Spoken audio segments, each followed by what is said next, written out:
What's going on, Packers fans? Aaron Nagler here, joined by Bill Schmid, 97.3 The Game, the Packers Radio Network. I'm from Cheesehead TV.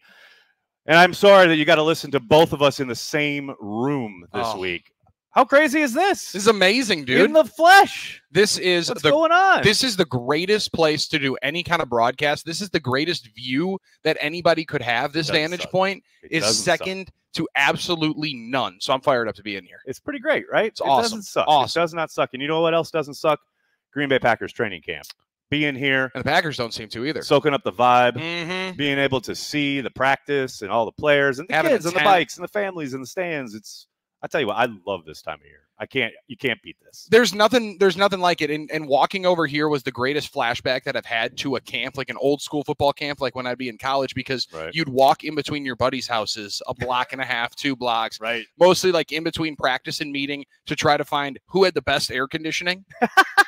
Or who had gotten the best TV over break. Well, you had friends with air conditioning? Oh, yeah. Yeah, 100%. Wow. And our house was one of the ones that did have air conditioning junior and senior year. So you can only imagine we were rolling deep in that place. Kind of like we were on the perch earlier on here today, because we have so many folks. And everybody decided that they just wanted to come and listen to a radio show today during practice. Listen to, Makes sense. 9 to noon on the game, as it were. Or get some shade. Either one of the two. One of the two. Hey, speaking of shade. Yes. You got some shade. That's what I'm talking about. I was giving you guys grief last week about not having a tent. The tent arrived today at Ray Nitschke Field. Yeah, like in the middle of the first hour after the first tent it had to get scratched. It had to get scratched. It's preseason for everybody. 10 foot by 10 foot tent on an 8 foot area. Not exactly traditionally working. Not what you're looking for. Yeah, it doesn't exactly play very well. However, like it is, you got to overcome some adversity early to be able to get yourself to the best spot of the season later. Got to adapt. Adapt and overcome. Roll with it, baby. Come on now. That's what we're about over there. I love it. Well, the Packers had practice. I believe it's number 7, 8. That sounds right. Yep, somewhere around there. Mm-hmm. We'll figure it out later. But they were on Ray Nitschke Field today. Any overarching views? Anything from today's proceedings that you kind of took away as this team feels XYZ, or that player did XYZ? Like, what was there something that stuck with you? Well, the number one thing since not being here on Saturday and Sunday, so not being able to be here when Jordan's in command. Yes, sir.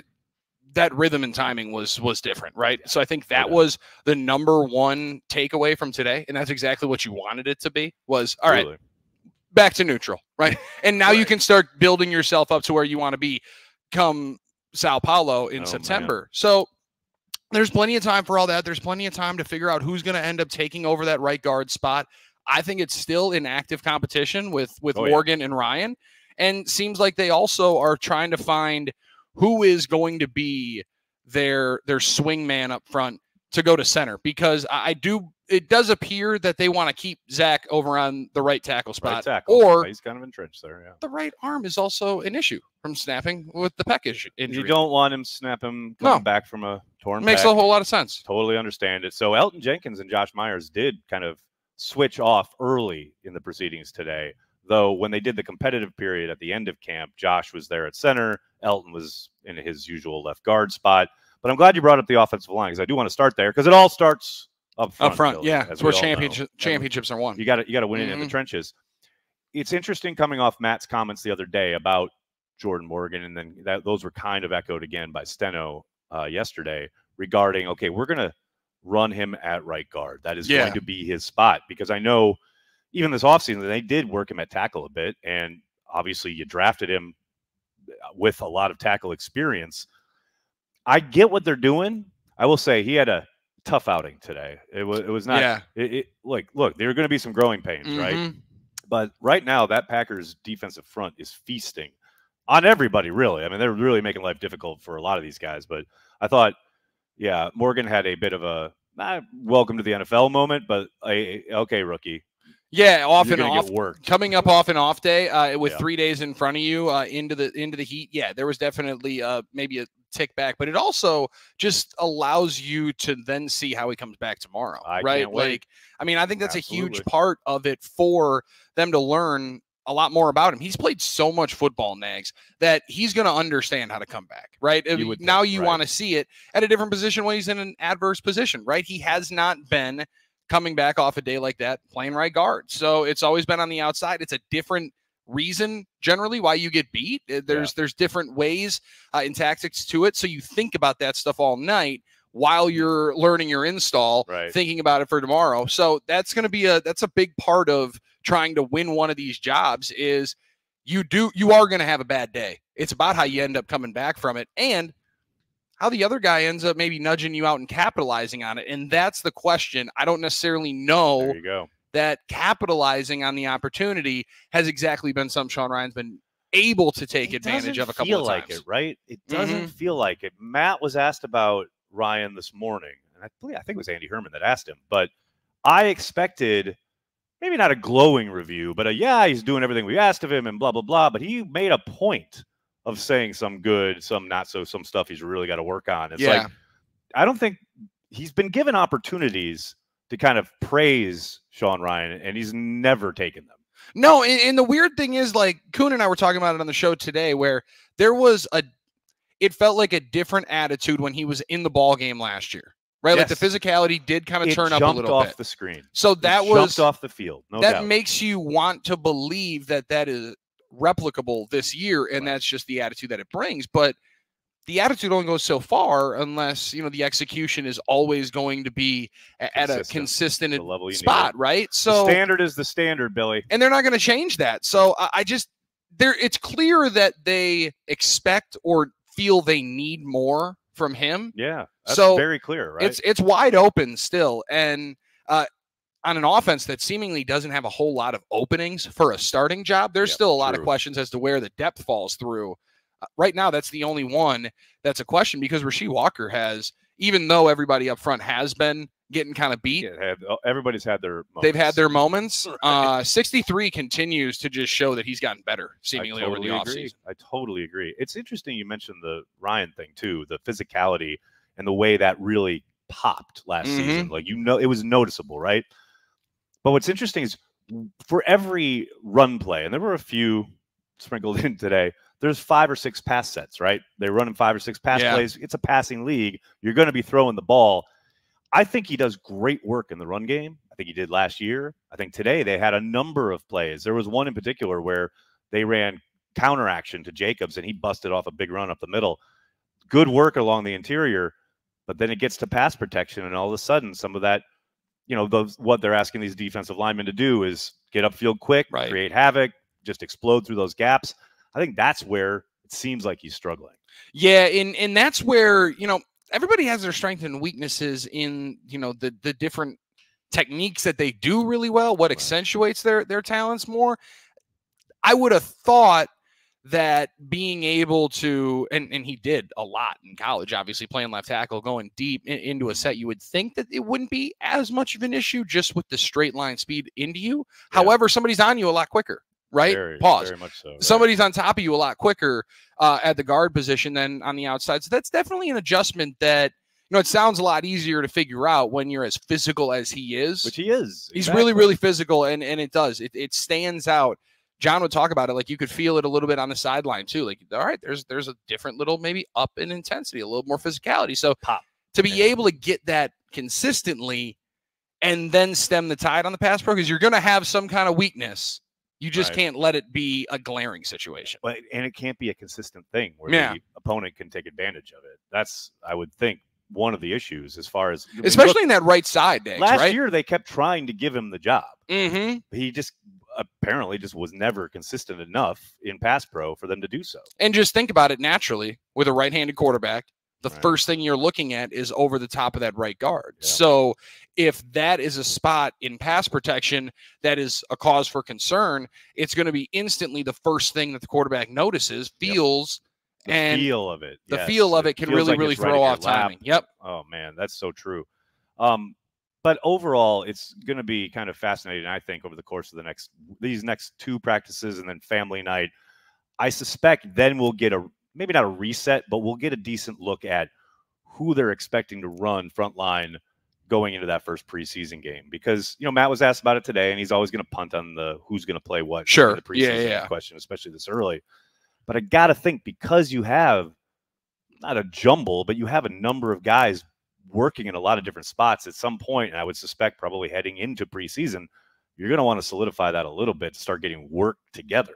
Yeah, you want to have at least some kind of idea as to who's going to be the grouping together, right? Like you Exactly. got to feel somewhat confident enough in the decision to be able to make the decision, right? Like as easy Right. as that sounds, So true. No, you got to be able to then see them play together and then be like, all right, we are convicted enough. This is the move. This is where we're going. This is our group. Now let's start getting better together. I say that, and if there's a team and a coaching staff that has shown over the course of the last 4 or 5 years that they do not give a crap about it, like they will throw guys in and out and move them all around at a drop of a hat within games. 100%. You know, within a week or whatever, it's the Green Bay Packers and Matt LaFleur. And there's a beauty in that for the guys in the locker room, I can assume, of understanding that whoever is the best guy at whatever position they've showcased, your job's always going to be available. If indeed the guy behind you is popping enough in practice to be able to push, and it's not necessarily all right, that's his job and that's our role going forward. No, roles are continued to be earned all year long. They definitely feel like they accentuated that last year. You know what's a role that is going to be earned at some point here, probably in the preseason? Be the backup quarterback spot. That's for sure. Yeah. And one Sean Clifford, your backup from last year, bit of a rough start to camp, putting the ball in jeopardy, probably a little too much. Probably not a big fan of that if you're a coach, but undoubtedly his best day at camp today. Yeah. Couple touchdown throws. That first one to DeBose in the back of the end zone, threading the needle between two defenders. Great job by DeBose. Getting his feet down prior to the back line. And then Clifford comes right back and throws another touchdown to Bo Melton, front corner of the right side of the end zone. There he is. That's the guy we saw last summer. That's the guy we saw slinging it in preseason and earning that backup spot. Well, and that's the part of it, Nags. You mentioned it. Like, if you're a coach, you probably don't like him taking as many risks. Yes, being able to be smarter with the football, that is the objective. Ball is life. However, isn't that kind of what Packer fans were loving? What was the gunslinger mentality of it? So, not afraid to let it rip. As the Clifford truthers walk among us. They're out there, no doubt. And like for as many as much as he was glorified for it last year, it quickly has allowed him to get killed this year. So like you do have to. You kind of got to take the good with the bad on some of those, right? Like there is going to be some inherent risk when you're playing that way. I thought the Melton one was even better. The DeBose catch was fantastic. To be able to keep the feet in bounds like that. The concentration was good. And plus, it was such a bang like between the defenders. Yes. I was sure it was getting picked off. I was like, oh, that's another pick. Oh, but then that's one of those where on a certain different quarterbacks, you'd look like, all right, surprised you kind of made that decision. Clifford, all right, for sure. That if you're going to be able to play and we're going to have some confidence in you, you got to rip that with confidence because that's the only way that's the only time you're the same player. You know the route, you know how he's going to break off, and like you confidently be confident in the ground, throw that with all your moxie, so to speak. I think it's not in people trying to contact me while we're doing Carry the G radio. What are we doing here? What is this about? I didn't know if they were coming to no, none of that. But I look at the quarterback spot, and it's like so interesting to see, like you were talking about, some of the, especially fan-driven stuff when it comes to Clifford. Oh, it's time to cut him, and like that's dramatic. That's outrageous. Relax. Yeah. They're literally working. That's the whole point, and we get to watch them work. But there's so much context to it, to the point where I asked LaFleur about the interception that Jordan Love threw 2 days ago when Kalen King picked him off. They were playing cover 2. And I said to Matt, it felt uncharacteristic. Well, turns out he's trying to hit Christian Watson on a choice route. And the choice route would suggest they would have preferred Watson to sit down between the two defenders. That's awesome. But he didn't do that. He kept going. Jordan expected him to, but Jordan didn't use his hitch on the back leg. When you're a quarterback, I want you to hitch to make sure you know what he's doing. All sorts of teachable moments, but it just goes to kind of underline. We've talked about it before in Carry the G. I think most football heads know it. And there's so much context to all these plays. So, like, when people see the quarterback stats for interceptions and you're like, oh, he's throwing all these picks, it's like, it's not always the quarterback's fault. I understand there are certainly throws and plays where you can be like, oh, what the hell was he looking at? Yeah. But there are always, like, a couple sides to each play. Well, and the funny thing is, you mentioned just on the end result of the picks or the touchdowns being the end of it, I just think about it with all the grades that you're seeing, and Oh like man, don't it's even start. so that to me is the toughest part of understanding what the grades. conversations were in those meetings where the grades count, right? For the practice to understand where they were grading, where that's going to be a negative. And I don't necessarily believe it happens unless it is in favor of the team. That doesn't necessarily get brought up in contract negotiations. Players then believe it does, because if it goes adversely against one, it has against all. But that's the thought. Like, and that's the moment where it's, come on, you don't even actually know what we're being taught to do here and what our point of emphasis is. My negative is actually on a different part of the play that you wouldn't have assumed or wouldn't have put together, right? You wouldn't have known. So that part is awesome. I got to assume that it was. I mean, I don't want to get our boy Big B in trouble. Like, if that was him with the elite video take, it was or not who, Big B but with the video of amazing footage, and then elite editing, tying it together by Tyler. Remarkable in the work. Stands, and then Tyler edited it together with coach's breakdown. Yeah, but and for you, for as many questions as you've asked Coach, have you noticed, like, would you have gotten that answer 2 years ago? 3 years ago, in depth, I don't think. It's amazing. I think he appreciates being able to talk football. Totally as agree. Opposed to narratives. Yes, totally agree. Talk a little bit about or something like that. I think he appreciates ball, and so when he gets a chance, it's also a bit of filibustering. Like, you get that question, and you're like, oh, I'm just going to throw football at him for like a good 5 minutes, and that takes up 5 more minutes where I'm not having to not being asked about, oh, who's injured? Is this injured guy coming back? And all this stuff. Yep. You don't that's want an to easy thing to lay into. Yeah. No. Well, and that's where, that's where his media training is coming in. And it's continued to get better and better. Job, dude, when I was working with Leroy Butler, he was quite upset about it. He's like, we need to get this guy some media training because I like him. He goes, you can tell he is an amazing guy. Right. The players like him. Yep. We need to give him some media training so he takes advantage of a situation like that, like you just mentioned, and keep you away from asking me about, Oladapo coming off the injury, right? What's happening here? Kraft out there. When's Tucker Kraft going to heal up? We're going to talk choice routes. Why is your pectoral healed and his isn't? Like, that question doesn't come up because of that answer. These are the searing questions that the public needs to know.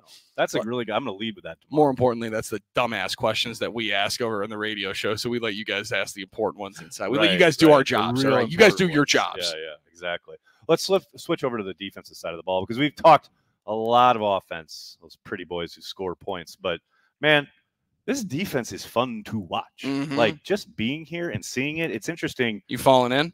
Well, not yet. You know me. Not yet? I've been burned too many times, Billy. I've been hurt before. Is this like a maybe on the quote tweet, or are we still on the Possibly. no? Yeah, maybe. On the yes-no maybe scale, it's a maybe. Yeah. Okay, all right. There's just too much in the history of Green Bay Packers football. Understandably so. Yep. Look, you're out here. Defensive backs are breaking on the ball. You're getting all these picks. You're doing pass breakups. The guys up front are rushing the quarterback. They're making them kind of force themselves into poor decisions. I'm all about that life. But ain't ever been a play made in July that matters in the NFL. No, unless it means that somebody's not lost for the season. Well, that right. Goes without saying, but goes without saying. About on the field. Yep. The part of it that's interesting, and Kuhn brought it up to us earlier today because we were kind of going in the same vein where everything's good right now. This D-line is good.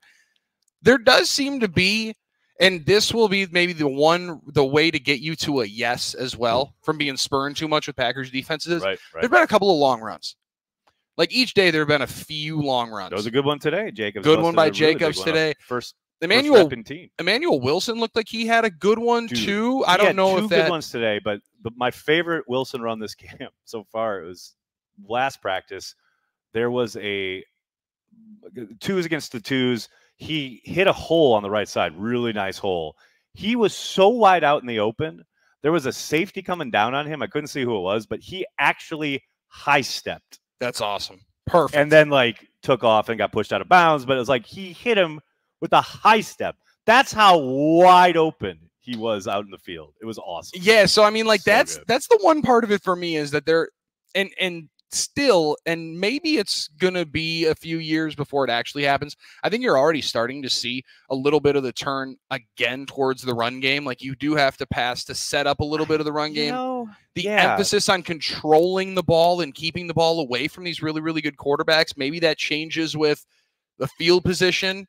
right, with the new kickoff rules, leading to more and more scoring there, right? So like possibly. Some of it's going to be wait and see this year and next, but I don't know, man. You got to be able to run and stop the run if you're going to be able to win in January. And just the way that the season has ended the last number of years, it's felt like it's been consistently 5 yards a pop, not being able to get off the field runs that have kept you out of the games that you've wanted to win. When it's 3rd and 4 and the opponent knows is they can getting run the 6 ball for a first down. Yep, that's the problem. That's a hard way to live. It's a very hard way to live. I think it's interesting you bring up the kind of cyclical nature, right? And the idea that the league might be leaning towards the run a bit more. And I think that might end up being true because, I mean, again, last year, scoring down. The idea of all this too high that the league is playing on defense, keeping it all in front of them, just trying to make the opponent earn it down the field. I will say, the end of last year, last 6 games, really, for the Packers, the way LaFleur leaned into the run. Now, it helps that Aaron Jones was playing out of his mind. Yep. I think Jacobs can do a lot of what 100%. Aaron was doing at the end of last season. No disrespect to Aaron Jones. Love the man. But that's the balance I think you're going to need to find on offense because you have to be able to get into the 3rd and 4s, the 3rd and 3s, rather than living in the 2nd and 12s or 2nd and 10s that you find yourself in a lot of the time when you're trying to throw on first. They're playing a shell. Nothing's there. You throw it away. Now it's 2nd and 10. Yeah. And the funny thing when you talk about Jones and Jacobs, I think like what immediately jumps off the page about the other player, the other one actually does underratedly well. Yeah, that's right? Like, such a good point. Like Jacobs actually has good breakaway speed. Yep. I think that was the number one thing when you think about Aaron Jones on the outside. How many times have you seen him busted up the sideline and get either caught or someone has the angle and is able to usher him out of bounds? And for Jacobs, you instantly are like, he's a big power back, dude. No one's going to be able to get him down. Aaron Jones was one of the more elusive in the whole running backs that I've been able to see. Amazing job of keeping his balance, but also being able to find the crease, right? Yeah. So I think they're close. They're obviously different players, but I think they're kind of closer to each other than we've maybe pointed out. Anyway, that part of it is so impactful for how they play. Right. This team plays. Yes. And for how you just are going to have to be able to control and try to keep offenses off the field with your offense. Like that's one of the biggest parts of defense.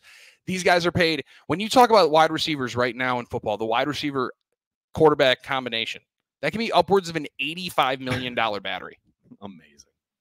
I mean, so like the best way to keep those points down on the other side is to keep your offense on the field. And a lot of that still comes down to controlling the game at the line of scrimmage. And they have the group that does that. So 100%. It's going to be interesting to see how much they play into it as well. I think they have to. As far as like the defense being able to hopefully stop the run and get after the quarterback and everything that you require of them, I thought Steno's response yesterday was telling when he was asked, what is the biggest difference you've noticed, going against the old scheme for the last 3 years and now you're going against Hafley's scheme? The first thing he said was more defensive backs in the box. And like, I'm telling you, I've loved all the youth on the defensive side of the ball. I'm fascinated to see how this safety competition plays out, but I am smitten with Evan Williams. I think he is a player. I don't know if he ends up starting. I don't know what his role will end up being. They got a player there. I have zero doubt about that. Yeah, and we were talking about it earlier today. I don't know if it means that he can end up pushing like for a nickel spot, like the backup nickel. They've used him as that. They've used him there already because him and Bullard, like it's no disrespect to Bullard, but Evan Williams is just a fun guy when he's been on the field, right? So like that's the part of, and it's going to happen right here soon enough. We're going to start getting the questions of how do you keep him off the field? And then the quick deflect. I'm almost there already. Right. And like the quick deflect of, oh, well, it all works itself out. It all works itself out. Sure. But you talk about getting your best 11 out there at some point, kids continuing to show that he's going to be one of those guys. Those guys coming in from Power Fives in the secondary also seem to be getting better and better and more pro ready because of how much they're practicing playing all year long. I mean, he pops off the field every single kind of instincts are really good. Really good right away. I will say also, shout out Kalen King. That interception he had, it wasn't just happenstance. Like he was in a good spot. And I love that he's been running when they're working on the individual stuff. He's been running with Keyshawn Nixon, working on slot technique. Yep. And I wouldn't have thought that they would play him inside initially, but that's certainly apparently how they're going, at least, this first blush on the field. And he seems to have responded really well. That, and also, Nags, I mean, you've been around this. You've talked to these guys so many times. And it was a point of emphasis every time you talk about Kalen King was his attitude after the draft of it's Chip an availability shoulder, kind of thing too, right? Like they're not going to get rid of me the more I can do. And if I prove that I can go in here, then they definitely can't get rid of me. I mean, that's the thing. I know the public has talked a lot about that interception, but he made a bunch of plays that day. That was the highlight, but he had a number of the one that you have video of. Exactly. He almost had another interception that just happened to pop through his hands. But I mean, you talk about an active guy and a guy who, there's reasons he dropped, and I know he's like miffed about it, but man, if they could get even a semblance of the guy that was playing there 2 years ago, that kind of version of a player, man, they may have gotten a steal there. Yeah, then that's a pair of 7th round corners that could play because Carrington Valentine can play. He can certainly play. The other one is an interesting wrinkle in all of it is how well Eric Stokes, if he can continue his pace. So far, so good with Stokes, right? So far, so good, man. I mean, and I got to admit, I've been a little surprised. Yeah, I don't think you're the only one. When given opportunities last year, I was not expecting a whole lot, and he has really played well. And I don't think you're the only one that kind of laughed when it was brought up like, hey, man, Stokes is right there. And okay, come on now. But well, I mean, it's not like he's been able to stay on the field. No, and that's what I'm saying, right? Yeah. He hasn't been able to stay on the field. However, if we're talking about it in the kicking game being a 6th round pick, he's a 1st round pick. Yeah. Right. So, Goody is feeling himself a little bit right now, the way people have been talking about his draft. He should be. How much better would he be flexing, chest coming up, a little Vince McMahon style, if all of a sudden he's signing a second contract to a 1st round pick that everybody thought was left for dead, and he's sitting up like the Undertaker, and he's going to start up next across from Jair Alexander, who is next. Balling, that's a comeback. Who is also balling in this camp. My God, I love watching Jair out there. It is so great. And if you noticed, I mean, you're out there. Again, I'm not judging anybody, but it does seem like you're generally the first of the media guys out there. I try to be. You also ditched our guys earlier today. Elite. We got a little play-by-play of it. Which guys? The 97.3 guys. They were like tailing around you, like when the cool quarterback is like hanging around all of the backup linemen going to the bar. Is such a misrepresentation. No, but it was so awesome. Because miscoloration of the event. You walk right past the little like hallway area. Not hallway area, the entranceway for the players to come from the Don Hudson Center onto the field, right? Yeah. Nags walks through. There's Drew KB and Tim Scott looking like maybe they might be out of place. Just a tick out of place. They've been there before? Once a year. Yep, once a year. But the head of security just like halts them, and Aaron just keeps booking it. We had it. It was right going to a break. We had perfect play-by-play of it. It was a priceless moment. Oh, my God. Because then you quickly ditched them and went and talked to the girls like it would happen. Like I said, I've seen it before. What are you going to do? You executed it really well as a former quarterback yourself. I am a former quarterback. Yeah, makes sense. The Appleton West Terrors were never in worse hands at the position than when those Appleton West offensive linemen when they were walking into them parties. I felt I saw exactly what they were feeling when Nags would walk in and be like, all right, I'm going to strut my quarterback and theater stuff over here. And nobody's seeing this combination. That's not what happened. By the way, real quickly, before we wrap this up, I did want to mention, because you mentioned the kicking competition, which is in full go. I mean, this is a true kicking competition.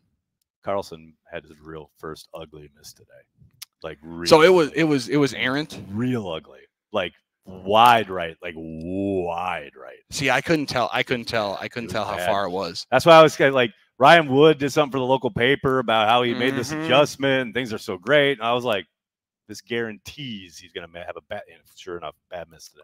And a big, strong leg on that 54-yarder by Greg Joseph. Greg Joseph looks legit. Greg Joseph's won games in the NFL with kicks. I mean, I'm not trying to. He's played. He's kicked in the league. What's he's our won wager? Games. Remind me. What's our wager? I kind of forgot what it was. I'll have to go back and look. Yeah, it's something to do with some kind of carry the G, something, or maybe a meal cooked over on the track. I don't remember exactly what it was. It's something good. It's something maybe one good. Of the 3 people who actually listen to this will remind us. It'll be good. 300,000 people that listen to this, Nags. What are you talking about? Something like that. Hey, reminder: if you're watching us on YouTube, you can find this on all of your favorite podcast platforms, including, of course, iHeart.